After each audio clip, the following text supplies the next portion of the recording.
C'est Default, c'est la fin, on se retrouve pour une nouvelle vidéo Lego. Aujourd'hui, review Lego Star Wars du set 75431, le pack de combat de la 327e corps d'armée. Un set donc sorti le 1er août 2025 au prix public de 39,99 €, on ne peut pas dire 40 €. Un set de 258 pièces.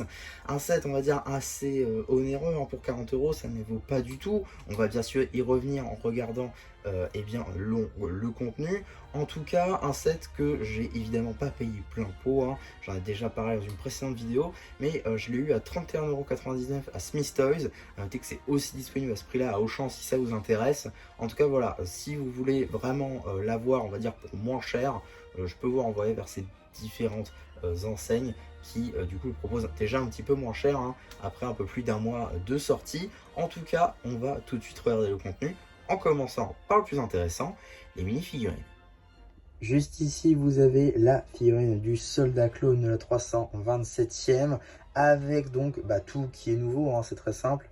Casque qui est nouveau, hein, qui reprend un moule qui est déjà vu, mais avec de nouvelles topographies, ça c'est cool. Également nouveau moule d'épaulettes, ça qui est très sympa, on va revenir là-dessus. On a également un nouveau torse et de nouvelles jambes magnifiquement topographiées. Beaucoup de détails qui sont néanmoins non exclusives à ce set. En effet, on va retrouver ce torse, ces jambes, et également donc la pièce d'épaulette et même le casque sur la figurine de Bly.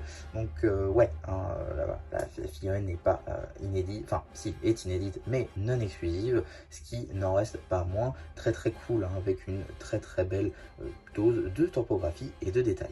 L'arrière est aussi très cool, hein, avec quelques détails jaunes pour le différencier de tout autre arrière clone. La pièce d'épaulette est elle aussi très sympathique, hein, beaucoup moins démesurée que les versions tissu. Elles sont quand même très sympathiques, donc comme j'ai dit, avec de très belles topographies, ici couleur nougat.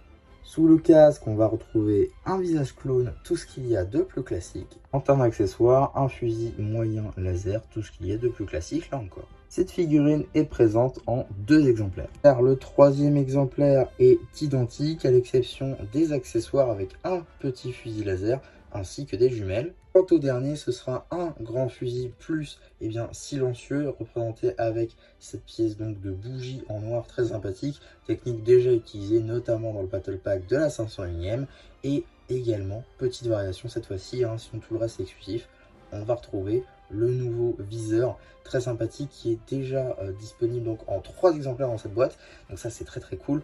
En tout cas, nouvelle pièce, hein, qui était issue de la boîte de mai 2025 avec du coup la film de Jango Fett ici, donc qui peut être retrouvée dans ce Battle Pack. C'est franchement très cool de la part de Lego. Une pièce dont on n'a pas trop eu l'occasion de parler sur la chaîne, hein, une pièce magnifiquement moulée je trouve, qui peut toujours, hein, se baisser pour pouvoir laisser la chaîne viser. Franchement une très belle pièce et une très belle amélioration de la précédente version. La dernière figurine présente donc en 3 exemplaires cette fois-ci dans cette boîte, c'est tout simplement le Super Battle Droid, donc le B2, tout ce qu'il y a de plus classique, là encore ressorti l'année dernière, trouvable également dans le calendrier de l'Avent. En tout cas, voilà une figurine qu'on connaît maintenant, qui était très cool d'avoir et surtout de revoir en 2024, mais qui est toujours cool de revoir et que j'espère Lego n'oubliera pas, comme les 10 dernières années par exemple. Si on pouvait juste avoir une amélioration, notamment à l'arrière, plutôt que d'avoir tous ces trous, ça serait bien. Mais puisque dans un pack de combat, nous n'avons pas que des mini-figurines, on a aussi des constructions. On va commencer par le côté droïde, avec donc une ici, droïde araignée, qui donc, selon beaucoup, dont moi, hein, je suis assez d'accord avec ça, c'est la meilleure interprétation. Bien meilleure que celle présente notamment dans la TTE, hein, qui était donc un set à 140 €. En tout cas, un set, une version ici de l'araignée droïde plutôt sympathique, beaucoup de nouvelles pièces qui n'ont jamais été utilisées sous d'autres versions, en passant ici donc par les pattes qui profitent d'une nouvelle technique avec des corps de droïde ici en donc droïde B1, hein, ici en gris foncé, qui je trouve marche assez bien. Du coup on peut un peu les mettre comme on veut, même si toute la structure va résider sur la brique transparente évidemment. On a aussi donc le petit fusil comme ceci, le petit un truc pour tirer quoi, qui est amovible, donc ça c'est plutôt cool. Les yeux également, hein, qui peuvent bouger, même si on les préférera comme ceci. Voilà, on peut également retirer ça pour voir un petit peu mieux la technique. Donc ici c'est les pièces de stud, enfin de snot plutôt, des briques en snot, tout ce qu'il y a de plus classique. Une petite pièce arrondie ici en gris, hein, qui a été utilisée je crois dans la gamme vidéo normalement, ça vient de là je crois, le moule, qui du coup est réutilisé ici, donc ça c'est plutôt cool. Et paire à pierre pour l'antenne, bon ça c'est pas très nouveau, hein, d'utiliser cette pièce là pour tout ce qui va être antenne, mais je trouve que ça marche assez bien et l'ensemble fait une très belle version et tout le monde s'accorde à dire que c'est la meilleure version, la meilleure interprétation de l'araignée droïde. Donc voilà, je pense que Lego la gardera ou alors modifiera quelques pièces un petit peu comme la Motojet, mais globalement on changera pas de beaucoup je pense cette version là. Tout le monde a l'air d'en être assez content. On a également une autre petite construction juste ici, un petit pistolet, un petit tourelle on va dire, avec ce pistolet nouvelle génération qui lance donc des studs, des tiles un par un rouge, que vous avez également en réassort juste ici, hein, comme ceci. Vous avez des petites doubles au cas où si ça part, donc on va évidemment le tester, hein. Voilà, c'est pas parti loin en plus, donc c'est parfait. Voilà, ça marche assez bien, ça va assez loin. Je sais pas si par contre ça a la puissance suffisante pour faire tomber les figurines, oui. Autant Droid ou cette petite construction, c'est un petit peu moins sûr. En tout cas, vous avez également, dernière construction du set, la plus imposante on va dire, c'est donc l'RTRT je crois. Je crois que c'est ça le nom en tout cas, donc les bipodes, hein, de la République juste ici, qui est donc ici dans une couleur jaune-gris pour coller un petit peu avec la 327e justement. Bon, toujours le petit problème de trop grand, évidemment, hein, c'est pas du tout à la taille des mini figurines. Si je prends par exemple, voilà, ce petit clone, normalement, les jambes devraient faire la taille de la figurine, peut-être un tout petit peu plus au-dessus. Là, ça fait 2 têtes de plus pour les jambes, donc oui, ce n'est pas la bonne échelle. Néanmoins, je trouve que pour jouer, c'est parfait, hein, ça se prend en main, ça fait quand même la taille d'une paume de main, donc c'est parfait pour prendre en main justement. On a beaucoup d'articulations aux jambes, donc forcément pour faire comme si ça marchait. Également donc les pieds assez détaillés, hein, avec beaucoup de détails justement, en passant par des tailles biseautées ici en angle cassé. On a également des plates griffes, des pièces d'accroche, voilà, des pièces de détail globalement, hein, pour ces petits pieds, mais qui je trouve fonctionnent assez bien.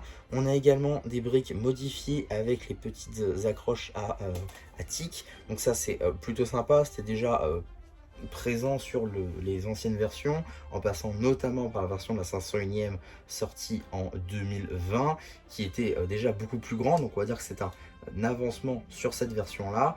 On a également toujours, hein, le fameux touch shooter ici, donc nouvelle génération. On peut incliner un petit peu comme on veut, c'est toujours à clip, à tic plutôt.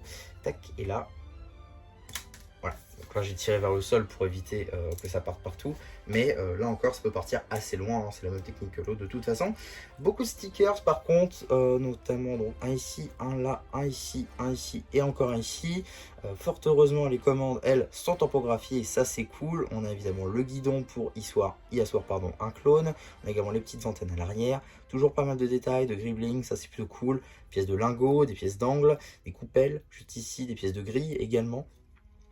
Voilà, vraiment beaucoup de détails, techniques de construction, c'est pas non plus la folie, hein. Il n'y a pas de grosses techniques nouvelles. Barre technique pour les jambes évidemment, du snot avec des panneaux, ou encore briques de snot.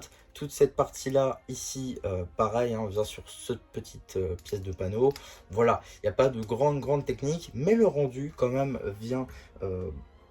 ça marche, globalement le contenu marche, je trouve. Maintenant, ce qui pose problème, je veux dire, sur ce battle pack, ce n'est pas les mini-figurines, ce n'est pas les constructions, c'est vraiment le prix. À 40 €, c'est tout de suite un petit peu trop cher, je trouve.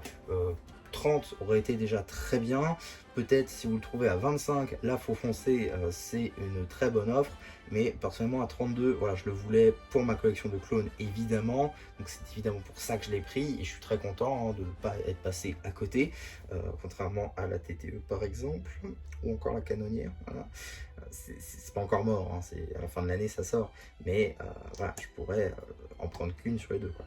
Enfin voilà, c'est pas le but de la vidéo. En tout cas, voilà, c'est un très bon set, ce serait dommage de passer à côté. En tout cas, il vient de sortir, je pense qu'il y aura beaucoup d'offres en passant par du moins 50% ou du moins 25%, et je pense qu'à toute bonne promotion, ce set peut franchement être assez sympathique à prendre. C'est également un très très bon jouet avec tous les launch shooters et également donc les fameuses mini figurines évidemment. En tout cas, voilà ce que j'avais à dire sur ce petit battle pack. J'espère en tout cas que ça vous aura plu. Surtout n'hésitez pas à me le dire en commentaire, n'hésitez pas non plus à liker la vidéo, à vous abonner, et voilà, bah du coup je te l'ai plus, qui vous dit bye bye.